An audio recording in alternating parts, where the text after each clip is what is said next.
భారత స్టాక్ మార్కెట్పై పశ్చిమాసియా యుద్ధం ప్రభావం తీవ్రంగా ఉంది. ఇవాళ కూడా మార్కెట్లు భారీ నష్టాలతో ముగిశాయి. సెన్సెక్స్ 1470 పాయింట్లు, నిఫ్టీ 488 పాయింట్లు కోల్పోయింది.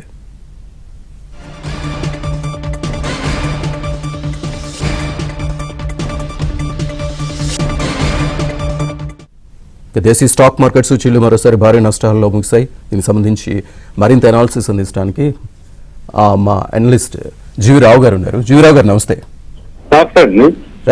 సార్, పశ్చిమాసియాలో ఉద్రిక్త పరిస్థితులు, చమురు ధరల పెరుగుదల, ఎఫ్ఎఫ్ఐల విక్రయాలు, ఇలాంటి సూచీలు మొత్తం అన్ని ఓవరాల్ గా ఈ మార్కెట్ మీద ప్రభావం చూపుతున్నాయని అనుకోవచ్చా? అవునండి, మీరు చెప్పినటువంటి ఈ కారణాలన్నీ కూడా మార్కెట్ మీద ప్రభావం చూపించాయి.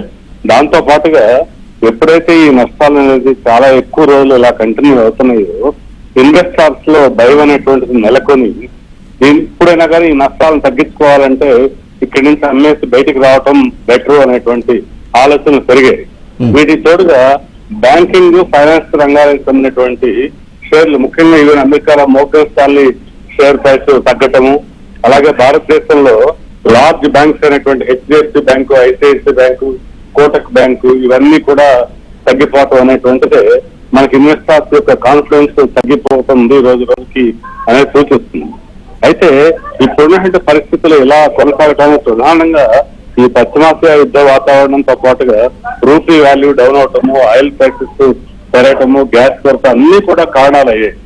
ఈ పరిస్థితుల్లో మార్పు రావాలి అంటే యుద్ధ పరిస్థితులు, జియో పొలిటికల్ సిచ్యువేషన్ లో మార్పు రావడంత వరకు మార్కెట్ లో ఇప్పుడు ఫ్రెష్ ఇన్వెస్ట్మెంట్ సేఫ్ కాదనిపిస్తుంది.